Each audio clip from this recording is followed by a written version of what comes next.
scolding myself to be responsible. What can I do differently? Can we all ask ourselves this question with honest humility? And it took me a long time to come back to this piece, and I've been thinking about it, and I wrote about it, and then I said, what's the point? And over the last week or so, my posts have been getting negative comments and comments that rebuke my positions. And, I'm keeping most of those comments that are not personal attacks. And those comments have actually pushed me to think about my responsibility. And when I speak about us, when I speak about Americans, I'm all primarily talking about like what I have absorbed from being an American. When will Americans take responsibility for putting Donald Trump in the Oval Office for a second time? I feel somewhat responsible. Although I'm not one of those independents and free agents who voted for Trump with hopes of lower cost of living and demonstrated their impatience on a grand scale. Those who voted for Donald Trump thinking that he would reduce inflation were impulsive and short-sighted.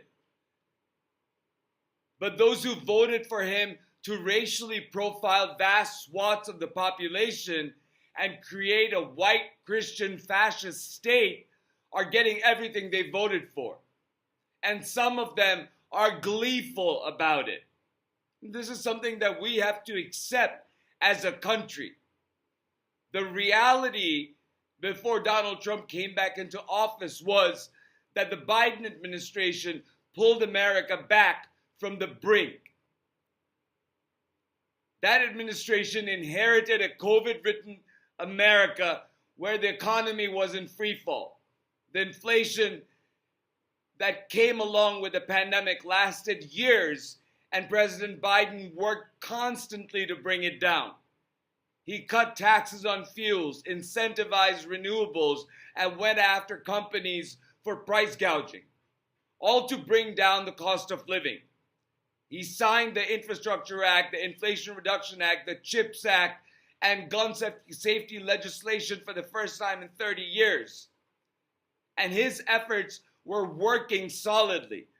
Inflation was consistently going down while our economy continued to move forward. Clean energy boom contributed to a big segment of the new post-pandemic climate-aware economic and social era, a short-lived one. Biden didn't have the chance to remedy the wealth disparity because he first had to stabilize the country. From the pharmaceutical industry to energy to chips manufacturing to social and physical infrastructure, President Biden went full speed into scaffolding a collapsing economy. And he was successful. The United States economy, despite being among the worst COVID-impacted nations, broke the global trend and started growing by leaps and bounds. Energy costs were going down. Cost of living was slowly and steadily coming down. But they weren't where Americans would have liked them to be. And that is where American entitlement kicked in. And this is what Donald Trump exploited. We demand convenience. We as Americans demand rectification of problems quickly. We live in a world of self-importance that obscures the bigger picture. And when I say we, I do it as well. We feel entitled to lower gas prices and cheap, fresh food. Why not? And we all wanted all of that now, much like a child would. When none of those things come easily, they're all products of negotiations, trade deals, and the massive consumer market that makes America such a powerful economic force. By working together with our allies and with engaged citizens, our country moved headfirst into a post-COVID world as the leader that we are. We had the lowest inflation among all advanced nations. Our military preparedness was at its peak. Our global presence and cloud remains strong. Our goodwill and soft power still could move mountains, but not anymore. Because a decisive chunk of Americans wanted all their conveniences faster than Biden could provide, they believed Donald Trump's empty promise to lower the cost of living. They believed Donald Trump's empty promise of lowering the cost of energy. And then there were those racist, xenophobic, and hateful tropes that drove far-right extremists to Donald's arms. Remember, racism is ubiquitous in American life, and politicians often exploit race to rally voters. While our racial history informs and galvanizes the left, our racist legacy distorts reality and unifies the far right. Donald succeeded resoundingly in distorting reality and unifying the far right with displays of open bigotry and hate. He welcomed the far right and had dinner with racist propagandists. So while economic reasons existed for many to choose Donald over VP Harris, race played a very big part, as did gender. And contrary to his central promises to bring down the cost of living and energy, Donald Trump is currently sabotaging America's renewable energy industry, which would have significantly lowered the cost of energy. While the world moves forward with renewables and affordable energy, Donald Trump's regime has decided to double down on fossil fuels. This is short-sighted, to say the least. While Donald may not personally be victim to the climate catastrophe that is currently ongoing, countless around the world and throughout the country have experienced the result of bigger storms and more extreme and unpredictable weather. At a time like this, Donald is not only pushing us back environmentally, but promoting environmentally harmful fossil fuels and cutting funding for federal emergency assistance and the National Weather Service. These steps don't make Americans safer, and neither do they bring down the cost of energy or bring good-paying jobs to areas that are depressed around the country. So don't expect the cost of living to go down anytime soon, because Donald's regime's racist, xenophobic immigration and tariff policies, inflation has begun to tick back up again. And this time, President Biden isn't standing by to help bring it down with sensible laws and regulations. Economists aren't optimistic about where America stands economically. The Federal Reserve and many economists have publicly said that the country has entered a stagflation, an economic dystopia where inflation goes up while job availability and wages stagnate. And you know what? For these and many other reasons, we should find some blame for ourselves in getting the country to where it is today. Because had enough of us gone the way of progress and inclusion, we wouldn't be gearing up for protest rallies to keep our basic health care and our very republic itself. You may not agree with me on any of this, And that's all right. That is your right. But it is my opinion that if we don't take some responsibility for the unaware, exclusive, convenience, consumer, and capital-focused culture we have built collectively, and we never acknowledge that Donald Trump is a manifestation of all those worst American vices, our republic will never be able to escape from this dark place where we find ourselves. I have been asking myself for the past 10 months what I could do differently. And I'm not looking at the picture correctly to see whether I'm looking at the picture correctly. Do majority of Americans really want what Donald Trump is doing? Many say they do, but are they the actual majority? Nobody knows, nor will we know until the elections. But now, even our elections seem under threat, both in court and on the ground. Dominion Voting Systems is now owned by a far-right company. Democratic governors are fighting in the courts and legislatures to find ways to counter unconstitutional redistricting being implemented by Republican governors at the direction of Donald Trump. Governor Pritzker of Illinois has warned that Donald's military deployments and federal overreaches into Democratic-led states are designed to morph into federal police during elections and intimidate people at polling booths. What Donald can do with federal agents and federalized militia should scare everybody. None of our rights are secure if even one is infringed upon. None of us are safe even if one of us are illegally detained.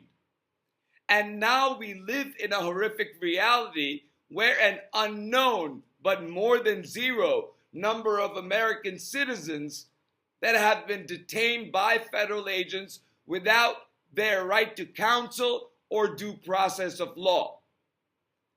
So today, federal agents may pepper spray inflatable frogs and shoot priests to infringe upon First Amendment rights. And you may even laugh because your troops pepper sprayed a frog's ass and shot a priest.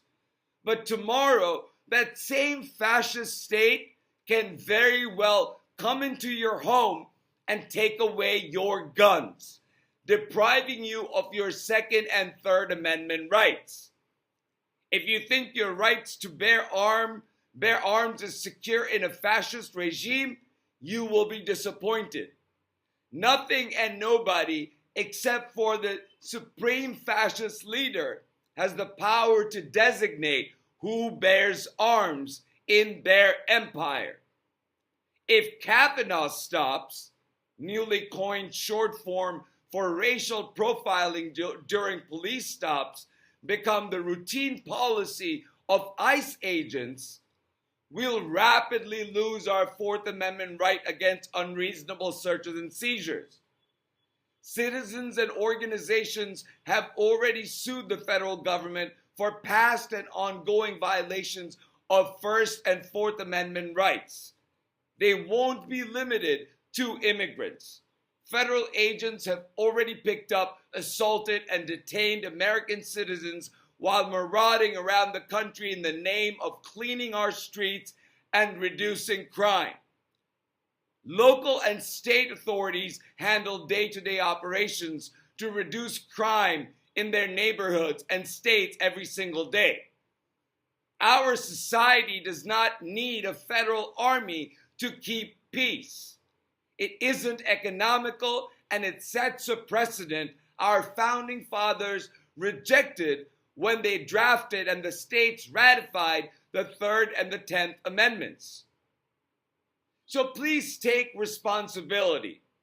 Please introspect on what you could have done differently or what you can do better this time around. It may very well be that you did everything you could and voted for VP Harris. And if you are one of those citizens, yours is the turn now to be leaders to bring more people to the Democratic cause. One thing I did after our candidate lost was that I opened up to listening to some voices in the manosphere. From Joe Rogan to Andrew Schultz. I even listened to Charlie Kirk. In my college days, I used to listen to Rush Limbaugh on AM radio while driving. It gave me their vantage point and reasoning, their lies and redundant inundations. Listening to these programs didn't change my mind because I tethered myself to reality while simultaneously going down their rabbit holes. Their opinions strengthened my fervent opposition to their ideas, and knowing their perspectives strengthened my ideological position.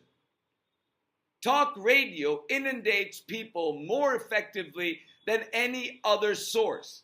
Podcasts and other outlets that allow drivers to listen while driving is a huge source of information for many drivers.